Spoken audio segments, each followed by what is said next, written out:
rakarura mabasa enyu anoshamisa tikaona zvamunoitira vanakomana vevanhu imere munosimudza marombe kubva muguruva naizvozvo Mwari munoshamisa varipo vanhu vakanga vasina tariro vamakadzosera tariro aiwa Mwari munoshamisa makadaro musoko renyu kubhuku yaEphesians chapter 5 verse 19 makati imbai nziyo dzekurumbidza imomo mwoyo menyu nokuti ukuru hwake hunoshamisa inamosa inini ndinoshamiswa kwazvo iyayo nama mabasa makuru iyayo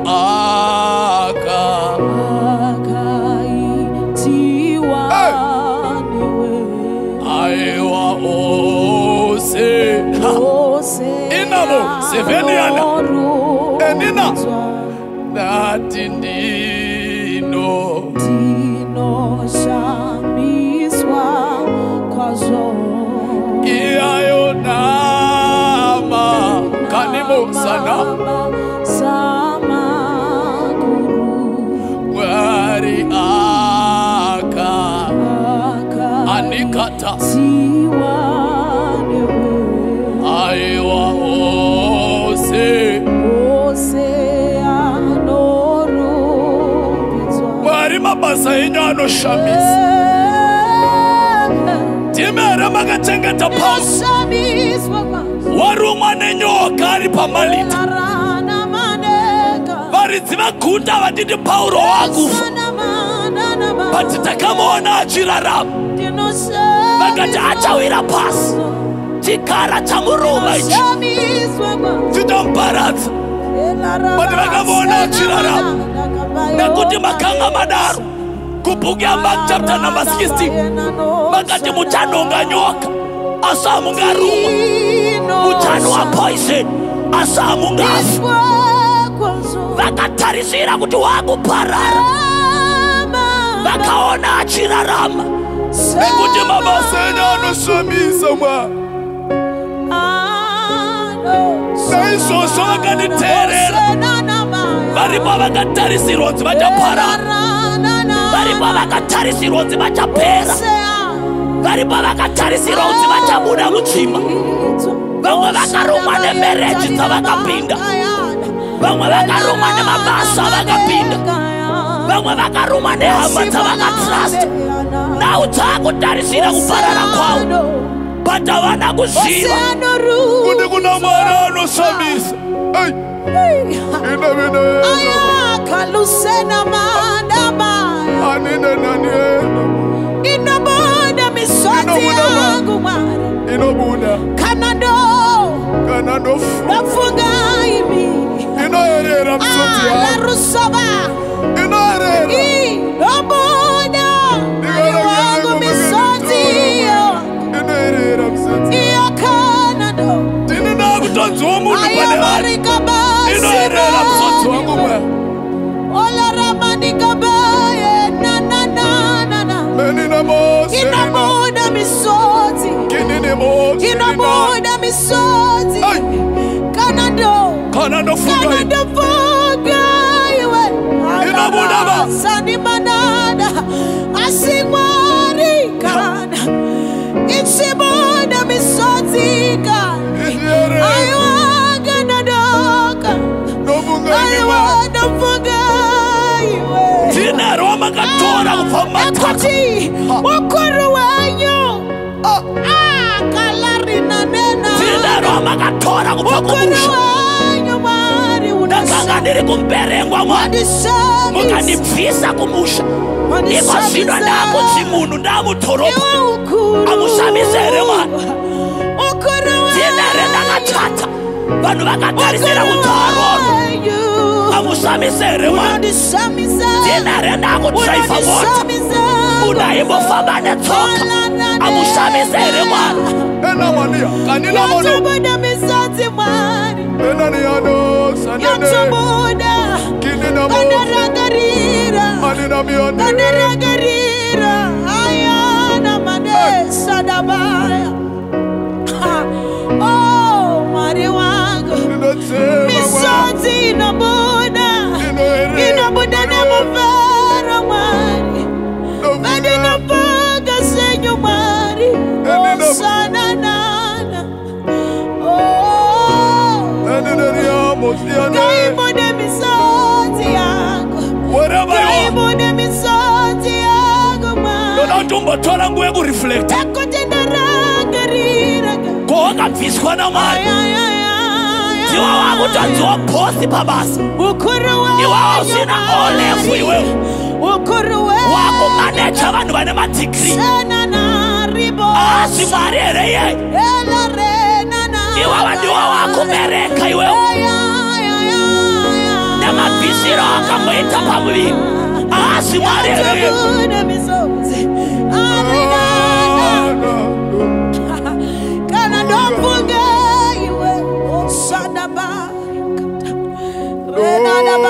Sadaba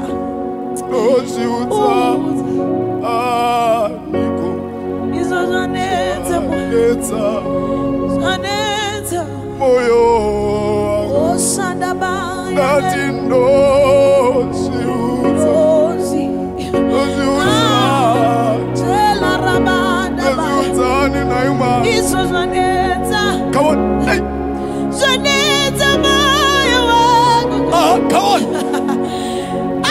Lucena Magadea.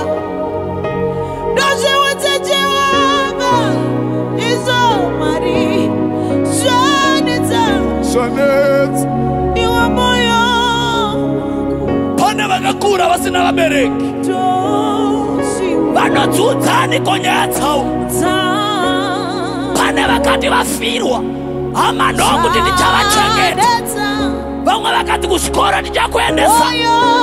Patavana kuswendesa. Vano shiuta. Pande wakafirwa. Wakasiwa kama shirikati. Vano turirani koma. Azarigo wekuturira. Ariko wekuza. Pande warikuruhara ikosi. Vane kanza. Vano shiuta koma. Pande wakarejektwa. Ne society. Zamefi poshet. Arikulotipa. Onoduutani mama.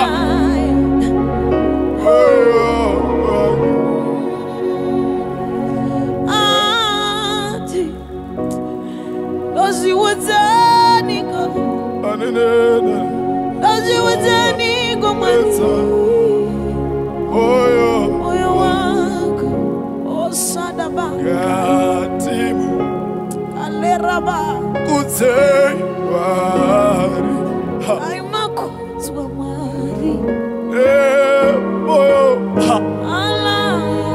Ino fara. Aninana. Titi take. Tawana titi. Uru. Amina mo sana. Sinoi. Panina mo sata. Felani aka. La rabasote baba. Antimu. Kuze Mari. Osadaba. Ania maniasa. Anina mo senana. Abemeni enamo. Felana no sata. Inofana. Come on. Kamina mo senama. Ititi take. Ito iwarogani. Aya. Sino itirwa. Ela rubani katsantena ya basuba. Come on. Hey. Katimu. Hey. Kote Mari. Gakutka marui. Inamo senanama. Inofara. Oeni no pembera mwa. Sititake. Tawana. Dito iwuru Mari wangu. Kuriso. Zinoitirwa. Zinoitirwa iso. Zinoitirwa. Lo sab Sabadaka ya Come on. Telinama. Ona Anora irasua. Zuga. Yeah, Kanoru Pashawi. Telinama. Riveneke Yika. Yeah, Anora irasua de Riveneke. Tsitsake uru. Tsitsake mari wangu gani. Aya tinoit. Maya tosa dabai. Can you imagine? Marano raira suwa udiribude. Anora ira suwa dirifeneke rendika. Akotaza kuraira chayetsa kuti tifeneke muupenyu hwako. Akotaza kuraira chayetsa kuti chiuya pabasa rako. Akotaza kuraira chayetsa kuti tifeneke parelationship yako. Akotaza kuraira chayetsa kuti chiuya pahealth yake. Unanyeba anotikuona pane light rakutouya, pane chayetsa chakutouya, pane chayetsa chakutouya. Osana baya na baba baya Nawa Osana wakea kafa mwana wake kutiti pinde nokunza mwana wake uka azititi zakere zinoshamisa. Wherever you are, may you partake from this anointing. May you partake from this oil. May you partake from this grace.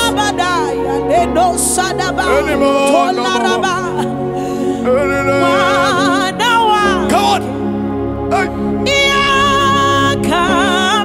I know you can dream that. Come on. Manimana sola. Velana mosota. Kaperiata. Velana mosota.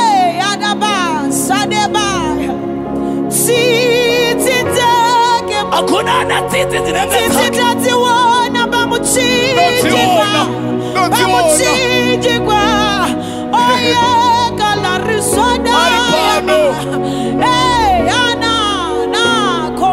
Amena mosa nana manana. Venina mosa tena. Velane moria kata. Operiata. Agora irasua. Watora ira chayetsa. Watora ira turn around. Watora ira promotion. Watora ira good health. Watora ira an open door. This is again. Zinoiti mama.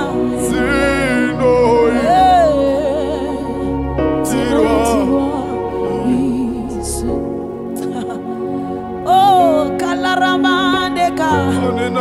Elina Mandeka Baya Nana. Elana. Rosa Ela Rosa Dabana. Oh, Mari Murisware. Oh, Mare. Mari Murisware. Sigidana. Amania sofa. Entapa. Marimuni Zuaredu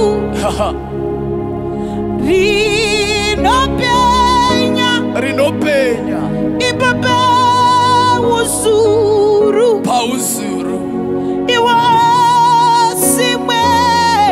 Asimea Tiwa Ungawane sao Ungawane Ipape Unozo Fabe Come on. Hey, Kalarababa Sokaba Mare Severeduka man. Aiwa Kamari Munopenya Mariwa Munopenya ne Pausuruma Kalarababa Oh Maleka na Sadaba Sota If God is for us, who can be against us? For the Bible says in the book of Isaiah 54 verse 17 that no weapon formed against thee shall prosper, and every tongue that will rise against thee shall be condemned unto judgment. Oh my God.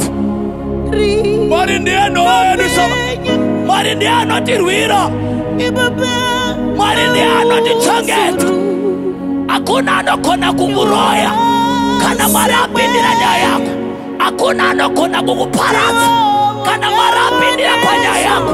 Akuna anokona kukudanitsa.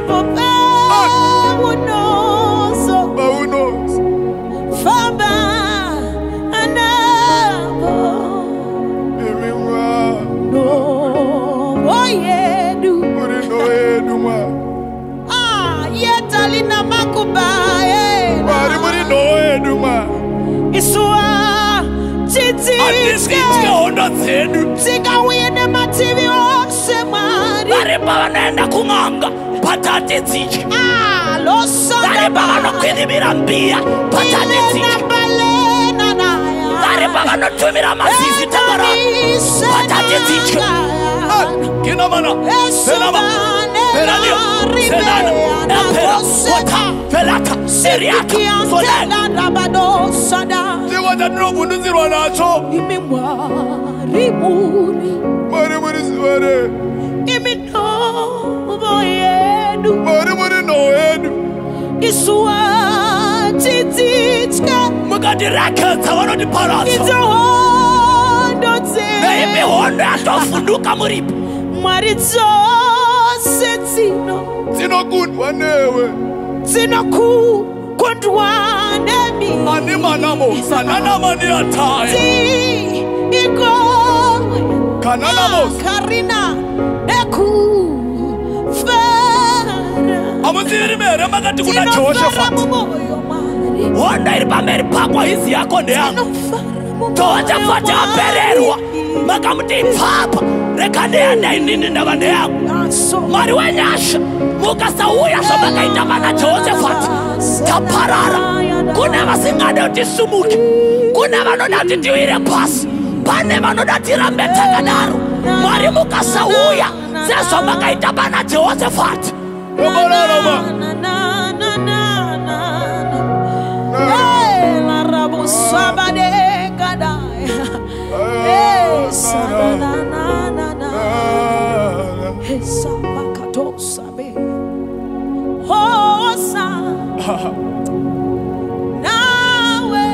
Animana sovela kude beramano sovela ni akanama doima newe nesirako anabosena mana katina kumwana wa amena mosabana erabusanda bayenta kabaya tosabada betaka kapelata beta musina kudana panosota wow ya sada sina kudanwa shumeru trova chitu wow ya sina kudanwa ma abamukoka no yeka tusabade makavinga Paulo na Silas vari mucheri makavinga Daniel ari mukomba kudanwa ma makavinga mashishima ngobanya yake uyu mari unaita sina noba mugarabe makanyarara ere saya mwana akaterera mchaita sina tauya kushokutotana uya mani ari kuzoya kuzointervene vana vachawana mavisa achauya kuzointervene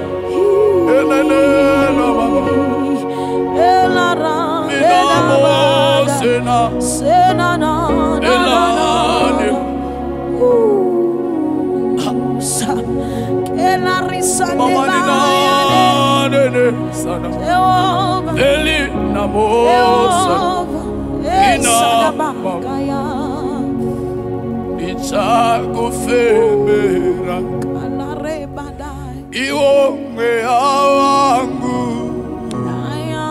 kana mushiresi ichakufemera Chakupaisa iroro parangu animo sana kana mukaresa Chakupaisa enamo sata Chakufemera amino sata iwomwe awangu kanina nanos kanamu karesa manamos Chakupaisa unodaro moti simana babe panyika kana mutiti mukakumbirwa chingwa munopa vana venyu chingwa muvape nyoka kana vakakukumbira ihove munovapa hove amuvape matombo zvakadiko na baba vari kudenga kana imi vana mukakumbira vangarambe vakanyarara here ndauya kuzokuprovoka shama pukuta misodzi yauri kuyeretsa iyo buda mudepression yauinayo izvo enda pamabvi panguva ino tanga kukumbira Jehovha iye anotigogodzai ndichazarura kumbirai muchapiwa entakomasa ari redi kukupa ndichakufemera iwomwe awangu kana mukaresa kanima Chakufemera animo saya Chakupaisa amaniaka iroro parangu manamo sata kana mukaresa Chakupaisa animo sata Chakufemera ndinokufemerai iwomwe awangu ndinokupai mani kana mukaresa Athena velata pasena operiat inamos amana velata papase parata raninoko apelata anosamisa marush anosamisa marush anosamisa marush anosamisa marush animosana amina no savela amaniaka aperata falanana sota aperatos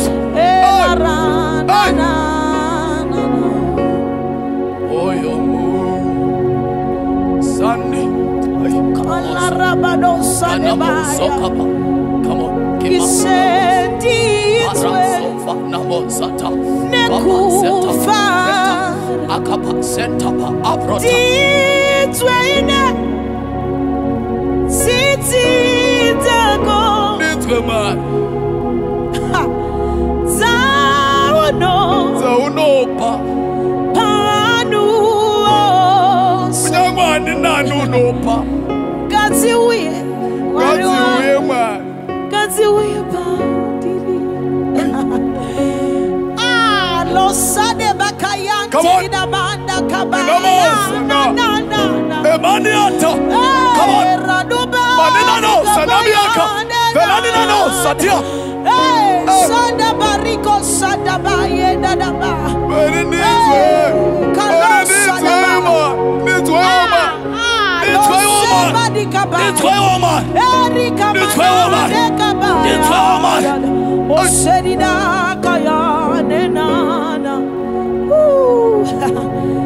Regaku kundisia ba Sanisia mari Kanadi Diri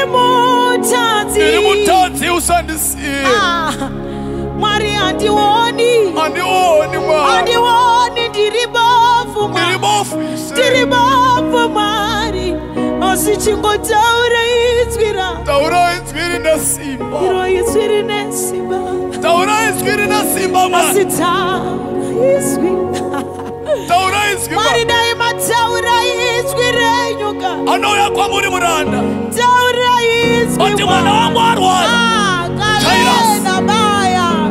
Babatisa Shandi nogoda izviri nyumari Shandi nogoda izviri nyumari Mesoni mwari Taura izviri Asikumba sauya inaandikwa mauriko but ninasira damu may your situation change because I'm a servant of the Lord. May your marriage change. May your life change wherever you are. Kanamanamo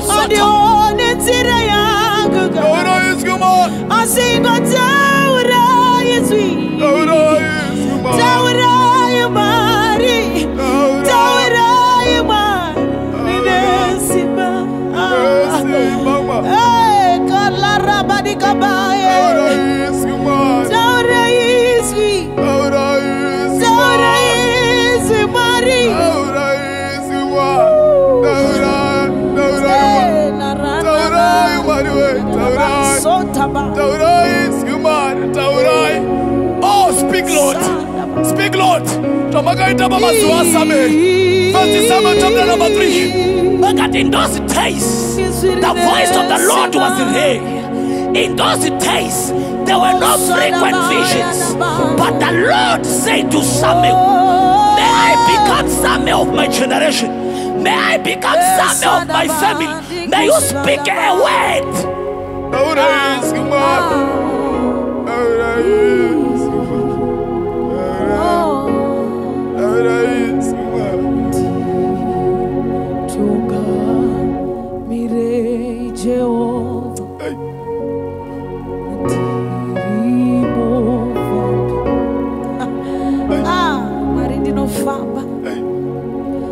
Anesimba ndimi mwana anesimba rekukurira zvose ndimi mwana kana ndichinge ndasvika paJorodhani ndinoda kuyambutswa nemi losadabaya ndekabana ndifambi oh marika dayantelinabane narabanaba anesimba ndimi anesimba ndimi mwana Uriweka sifami.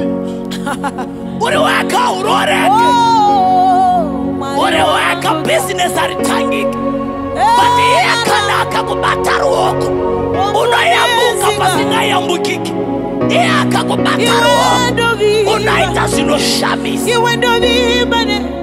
Ndiani mbibeli wa unosiwa akangari perfect. Akasandiswa na mwana. Ndipe Moses. Waimare metara. Ndipe Paulo. Waimare metara. Ndipe Saul. Wakangasi ngakotere. Ndipe Gideon. Waitocho. Ndipe Jephthah. Chaibati mwana wejipe. Wani marune nyasha. Marune nyasha. Atake wali perfect. Atake wali perfect. Atake wali qualified. He doesn't search for the qualified. He qualifies those that he calls.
ngatarise ngomo kuti nongotiti sabasi vamwe tiri vana vadiki takamira pamberi pavo vanoti ivava ndo vangataura zvinosoro vamwe vedu hatina mari asi kudanwa tinako vakatarisa zvatakapfeka vanoti ivava vangashandiswa vamwe vedu hatina zvikwanisiro asi makatipa zvidanisiro Mwari mune nyasha